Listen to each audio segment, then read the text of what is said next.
এই তো আমাদের সেনাপতি চলে এসেছে। এ কি বলছো ওস্তাদ? আমি তো তোমার দলের সেনাপতি। কিন্তু সেটা সব সময়ের জন্য, কিন্তু আগামী কিছুদিনের জন্য ইনিই আমাদের সেনাপতি। তাহলে এবার বলুন। এখন কৃষ্ণচন্দ্রের সেনাবাহিনীর ক্ষমতা অনেক বেড়েছে, তাই যখন তখন আক্রমণ করতে গেলে হিতে বিপরীত হতে পারে। আপনি বলছেন আমরা তিথি নক্ষত্র ধরে আক্রমণ করব? হ্যাঁ, একদমই তাই। এবং একটা দারুণ সুযোগ আছে কদিন পরেই, যেদিন কোনো সেনাই হাতে অস্ত্র তুলবে না। তবে বিশ্বকর্মা পুজোর দিন।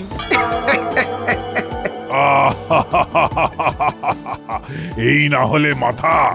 তাহলে আমি পত্রপাঠ কালকেই পত্র পাঠিয়ে দিচ্ছি। আর যা পাবেন তার অর্ধেক কিন্তু আমার, কারণ বুদ্ধিটা তো আমারই দেওয়া।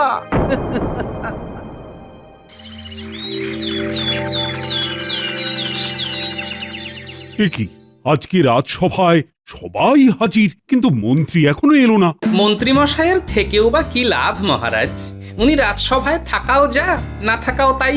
সামনে তো বিশ্বকর্মা পুজো, তাই আমাদের মন্ত্রী মশাই নিশ্চয়ই বিশ্বের কাজ নিয়ে ব্যস্ত।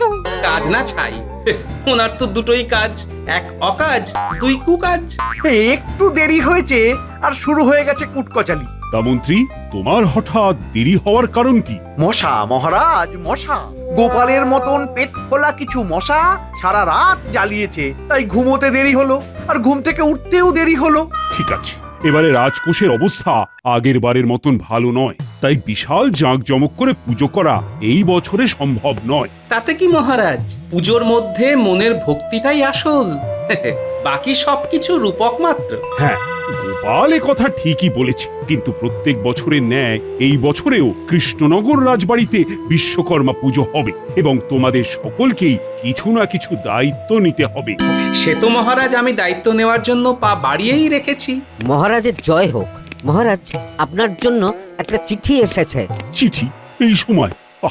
কিসের চিঠি রে বাবা? না, এবার ঠেলা সামলাও। প্রিয় মহারাজ কৃষ্ণচন্দ্র, আশা করি আপনি খুব ভালোই আছেন, কিন্তু আমরা ভালো নেই। অনেক ডাকাতি করেছি, আর না, এবার মুক্তি।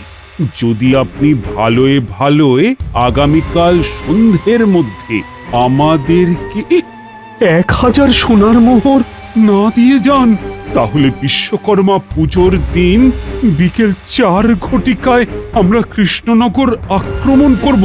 বাবা, একটা কথা মনে রাখবেন, আমাদের দলের সদস্য সংখ্যা 1732, যা আপনার সেনাবাহিনীর প্রায় দ্বিগুণ।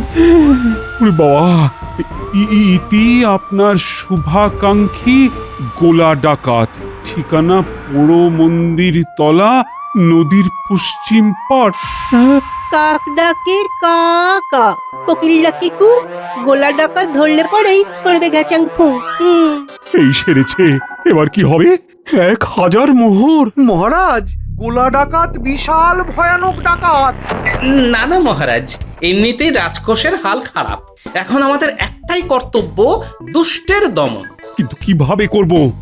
ওরা এত বড় সেনা। সবাই তো আর একসাথে থাকে না। তা ঠিক। পশ্চিম পাড়ের রাজ্যে সবাই ছড়িয়ে ছিটিয়ে থাকে। ওরা বলেছে আগামীকাল সন্ধেবেলা মোহর নিয়ে যেতে, কিন্তু আমরা যদি আজ রাতেই ওদের সর্দারকে সোজা গিয়ে আক্রমণ করি, তাহলে কেমন হয়? খুব খারাপ হয়। ওদের ওপরে একটা আঁচড় লাগলে ওরা শিকারী বাঘ হয়ে যায়। আপনার যেন ওদের উপরে দরদ একেবারে উতলে উঠছে, যেন ওরা আপনার মাস্তুতো ভাই। কি গোপাল, তুমি আমাকে চোর বললে? চোরে চোরে মাস্তুতো ভাই হয়, ওরা তো ডাকাত। তাহলে আপনি আপনি ওদের ওই পিস্তুতো ভাই হবেন। এই, তোমরা তোমাদের কুটকাচালি বন্ধ করো। বিশ্বকর্মা পুজোর দায়িত্ব গোপাল, তুমি রাজপণ্ডিত আর রাজবৈদ্য সভাকবি ভাগ করে নাও। আমি কি করব মহারাজ? তুমি আর সেনাপতি আমার সাথে এক্ষুনি অন্দরমহলে চলো, একটা বিশেষ আলোচনা আছে। আজ রাজসভা এখানেই শেষ। আচ্ছা মহারাজ। আর হ্যাঁ, এই ডাকাত আক্রমণ হবে এই হুমকির চিঠি, এসব কথা যেন রাজসভার বাইরে না যায়। যথাজ্ঞা মহারাজ।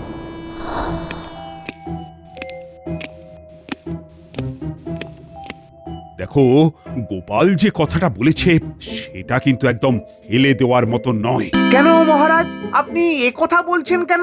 প্রথমত, বিশ্বকর্মা পুজোর দিন সকল সৈন্যরা তাদের অস্ত্রশস্ত্র পুজো দেয়, তার আগে থেকেই সব পরিষ্কার পরিচ্ছন্ন করতে থাকে। এই কথাটা আপনি একদম ঠিক বলেছেন। তাই ওই সুযোগ বুঝেই গোলা ডাকাত আমাদের রাজ্যে আক্রমণের জন্য পুজোর দিনটাই ভেবেছে। হ্যাঁ, আমাদের কৃষ্ণনগরের সেনাদের তো আর খালি হাতে যুদ্ধ করা সম্ভব নয়।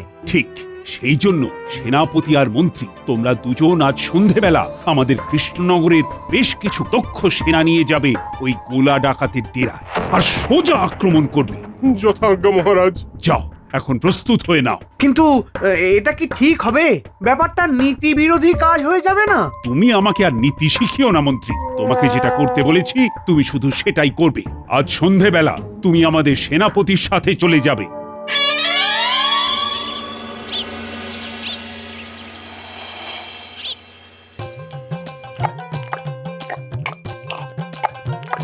আরে আরে, তুমি আমার গোগরা শেখাচ্ছ কেন? কিসের এত তাড়া? এখন সব কাজ তাড়াহুড়ো করেই করতে হবে গিন্নি। বিশ্বকর্মা পুজোর দিন রাজ্যে ডাকাত পড়বে। ও মা গো, এ কি সর্বনেশে কথা বলছো তুমি? হ্যাঁ, আমি ঠিকই বলছি। তাই এখন তাড়াতাড়ি খেয়ে নিচ্ছি, ওই বিপদ এলে তো আর খেতেই পাবো না। এ কেন কেন? আরে ডাকাতরা তো আমাদের মেরেই ফেলবে, তা মরে গেলে খাবোটা কি করে? তোমারও যা বুদ্ধি, দাও দাও দাও, আর দুমুঠো ভাত দাও দেখি। এই নাও। এখন ভাত খেয়ে একটু বাদ ঘুম দেবো, তারপর বিকালে সভা কবির বাড়িতে যাব, বুঝলে? বিশ্বকর্মা পুজো নিয়ে আলোচনা আছে। বেশ।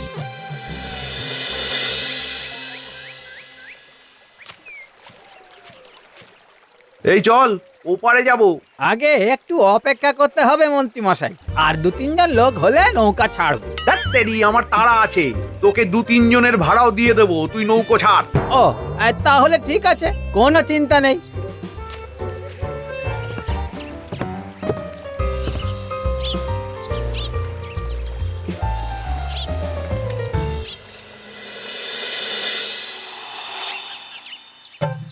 আপনারা কি কেউ কিছু ভাবনা চিন্তা করেছেন?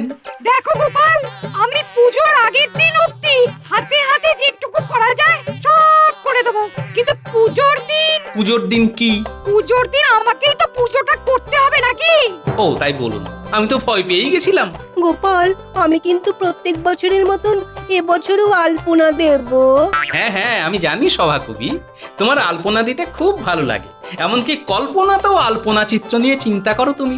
আমি কি করব গোপাল? আপনি দশকর্মা আর শাকসবজি বাজারের দিকটা সামলাবেন। আর তুমি কোন দিকটা দেখবে গোপাল? আমি এখন মৃৎশিল্পীর কাছে যাব, তারপর একবার মহারাজের সাথে দেখা করব, তারপর আবার ভোলার দোকানে যাব। ওরে বাবা, তাহলে তো অনেক কাজ। অনেক কাজই বটে, তবে ঠাকুরের কাজ করতে আমার কোনো ক্লান্তি নেই, বুঝলে? হ্যাঁ, আর পুজোটা যখন শিল্পের দেবতার, যেখানে কর্মই মূল কথা। হ্যাঁ, এই তো একটা দারুণ কথা বলেছে। কই গো, কি খবর? রাজবাড়ির প্রতিমা প্রস্তুতি কতদূর? এই তো গোপাল দাদা, সব কাজ হয়ে গেছে, শুধু গয়না গাটি আর সাজানোর কাজটাই বাকি। ব্যাস, তাহলেই হয়ে যাবে। তা পাওনা গন্ডার ব্যাপারে তোমার সাথে মহারাজের কথা হয়ে গেছে তো? হ্যাঁ, সামান্য কিছু বাকি আছে, ওটা তো প্রতিমা রাজবাড়ি দিয়ে আসার সময় দিয়ে দেবেন। আচ্ছা ঠিক আছে, যাই একবার মহারাজের সাথে কথা বলে আসি।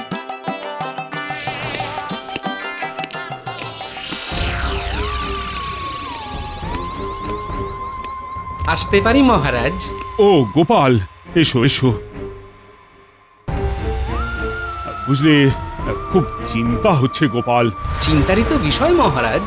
বিশ্বকর্মা পুজোর দিন রাজবাড়ির পুজো দেখতে অনেক ভিন রাজ্যের লোকজনও আসে। তাই তো আমি আজকেই সেনাপতি আর মন্ত্রীকে বলেছি রাতের বেলা গোলা ডাকাতের ডেরায় সরাসরি আক্রমণ করতে। হ্যাঁ, এটা ভালো বুদ্ধি বের করেছেন মহারাজ। গোলার ডেরায় তো আর সবসময় সব ডাকাত থাকে না। হ্যাঁ, তাই তো এই উপায়টা বাতলেছি। কথায় আছে কান টানলে মাথা আসে, একদম মাথাকেই যদি ধরে নিয়ে আসা যায় তাহলে না থাকবে বাঁশ আর না বাজবে বাঁশি। হ্যাঁ, আজ রাতেই ওরা যাবে, সঙ্গে যাবে কৃষ্ণনগরের দক্ষ সেনারা। বাহ, আমিও পুজোর কাজ মোটামুটি নিজেদের মধ্যে ভাগ করে নিয়েছি। প্রতিমা প্রস্তুত? বাহ বাহ, তাহলে আর চিন্তা নেই, ভালোই ভালোই পুজোটা মিটলেই হয়। ঠিক আছে মহারাজ, তাহলে আমি এখন চলি। এখন ভোলার দোকানে যাব, পুজোর দিন মিষ্টি সন্দেশ দইয়ের বায়নাটা দিয়ে আসি। হ্যাঁ হ্যাঁ, যাও যাও।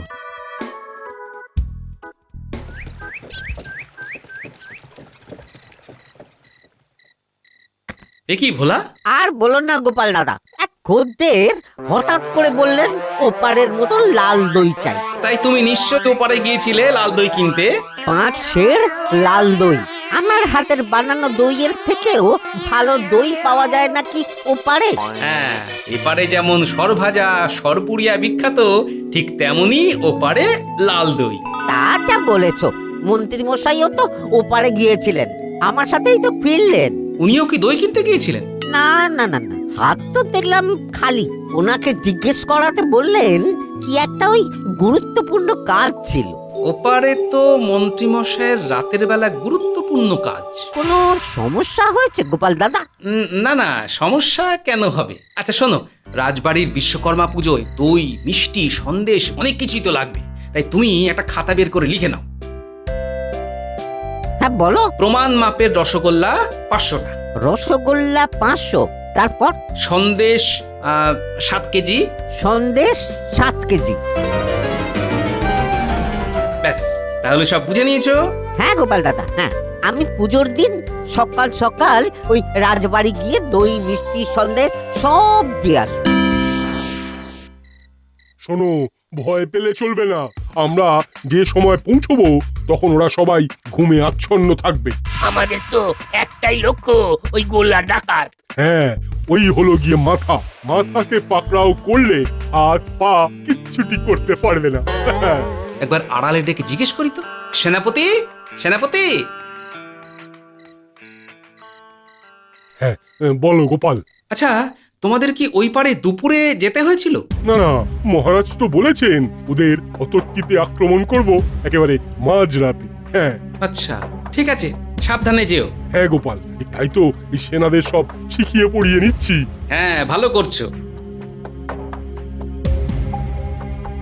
মহারাজ বলেছেন মাঝরাতে যেতে, মন্ত্রীমশাই দুপুরে ওপারে গেছিলেন। সকালে রাজসভায় আমি ডাকাতদের আক্রমণের পরিকল্পনা দিলে মন্ত্রীমশাই বিরুদ্ধে বললেন। তাহলে কি কিছু একটা ঘট আছে বলে মনে হচ্ছে।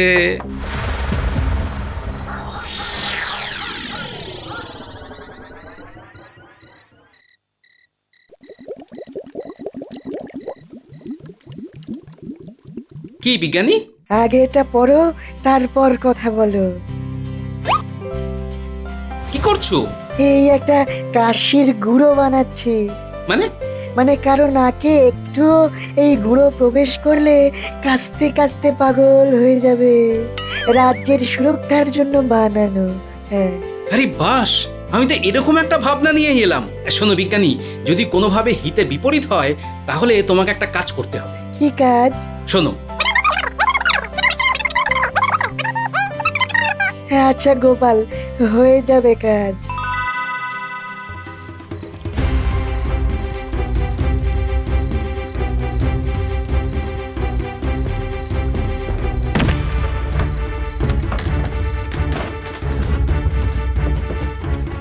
আচ্ছা, আমি যেভাবে তোমাদের বলেছি সেভাবেই এগোবে। আচ্ছা সেনাপতি মশাই। আরে রে রে রে রে রে রে রে রে রে রে। ওরে বাবারে, কত ডাকাত! হ্যাঁ, এরা জানলো কি করে যে আমরা আসছি? হ্যাঁ, কি সর্বনাশ! কিরে, তুই তো মনে হচ্ছে সেনাপতি। আগে হ্যাঁ। তোর সাহস তো কম না। আমি সামান্য 1000 মোহর চেয়েছিলাম, কিন্তু তার বদলে তোরা আমাকেই আক্রমণ করতে চলে এলি। কিন্তু আপনি। আমি জানলাম কি করে, তাই তো? আমার অনেক গুপ্তচর। শোন, আজ তোদের ছেড়ে দিচ্ছি, আর আমি অর্থ মোহর কিছুই চাই না। এবারে সোজা আক্রমণ। বিশ্বকর্মা পুজোর দিন বিকেল 4টের সময় আমরা কৃষ্ণনগর দখল করব। যা পালা।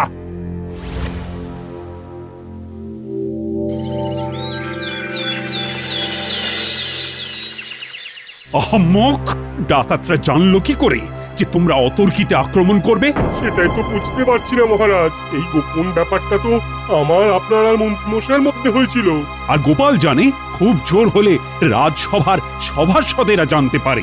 মহারাজ, আমার মনে হয় মাঝিদের জিজ্ঞেস করে নেওয়া দরকার যে সেদিন আপনার সাথে আলোচনা করার পরে রাজসভার কেউ ওপারে গিয়েছিল কিনা। গোপাল, এটা ঠিক বলেছ, কারণ ডাকাতদের খবর পেতে হলে হয় এদিকে আসতে হবে, নতুবা এপারের কাউকে ওপারে যেতে হবে। এসব রাজকীয় ব্যাপারে মাঝিদের আবার জড়ানোর কি দরকার? নইলে কে জড়িয়ে আছে জানা যাবে কি করে মন্ত্রীমশাই? মহারাজ, এসব না করে আপনি বরং বিশ্বকর্মা পুজোর ব্যাপারে একটু আলোচনা করে নিন। যখন যা হবে দেখা যাবে। মন্ত্রীমশাই, আপনার এত গায়ে লাগছে কেন? আপনি কি তাহলে ওপারে গিয়ে খবর দিয়ে এসেছেন? হ্যাঁ, আমি উপরে গিয়ে কি করব? আসতে পারি? আরে ভোলা, বলো। মহারাজ, মন্ত্রী মশাই গতকাল ওপারে গিয়েছিল, আমার সাথে একই নৌকোতে ফিরেছে। গোপাল দাদা আমাকে আজ সকালে বলল এই ব্যাপারটা রাজসভায় এসে জানাতে। কি এবার কি বলবেন মন্ত্রীমশাই? ইয়ে না, মানে আমার একটা কাজ ছিল। তুমি এত বড় বেঈমান, যে থালায় খাও সেই থালায় ফুটো করো। সেনাপতি, এক্ষুনি মন্ত্রীকে কারাগারে বন্দি করো। মহারাজ, আমাকে আমাকে ফাঁসানো হচ্ছে। এই, কে আছো? মন্ত্রীকে কারাগারে নিয়ে যাও। এটা খুব খারাপ হলো গোপাল। তার মানে সর্ষের মধ্যেই ভূত ছিল। হ্যাঁ, আর চিন্তা নেই, বাকি সব কিছু সাজানো আছে মহারাজ। পুজো শান্তিতে হবে, কোনো সেনাকে কিচ্ছু করতে হবে না। যা করার বিজ্ঞানী, আমি আর আমার খুদে সেনারা করবে। মানেটা বিশ্বকর্মা পুজোর দিন বিকেল বেলায় দেখবেন মহারাজ।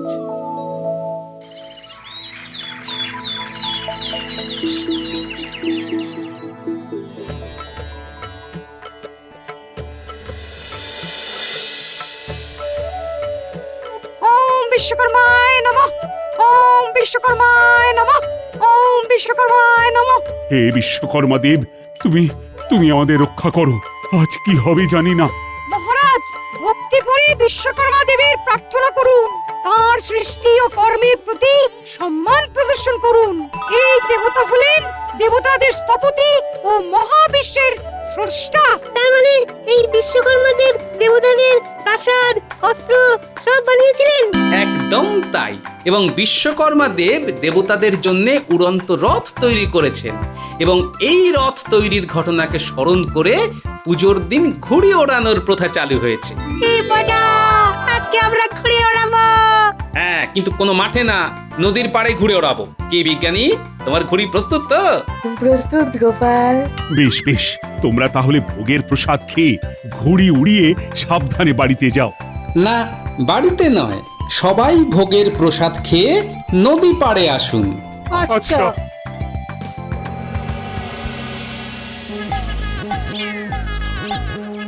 আপনারা সবাই সুতো ছাড়তে থাকুন, যাতে আমাদের সব ঘুড়ি নদীর ওপারেই ওড়ে। কেন গোপাল?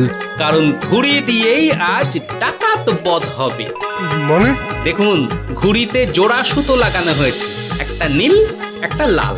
নীল সুতোটা ঘুড়িটা ধরে আছে, উড়তে সাহায্য করছে, আর লাল সুতো বাঁধা আছে ঘুড়ির মধ্যে লাগানো ছোট্ট একটা পুটলির সাথে। পুটলিতে কি আছে গোপাল? মারণ অস্ত্র। আমার এই দূরবীক্ষণ যন্ত্র দিয়ে দেখুন, ওই পারে ডাকাতরা সব একজোট হয়ে নদীর পাড়ে দাঁড়িয়েছে। হ্যাঁ, দেখতে পাচ্ছি। সবার ঘুড়ি ওই পারেই আছে তো? হ্যাঁ। এবার সবাই লাল সুতো ধরে জোরে টান মারুন। বেশ, টান দিলাম। আমিও টান দিলাম। সর্দার, আমাদের আকাশে ওই পার থেকে কত ঘুড়ি এসেছে। তাই তো দেখছি। আচ্ছা। আরে বাবা রে, চলে গেল রে।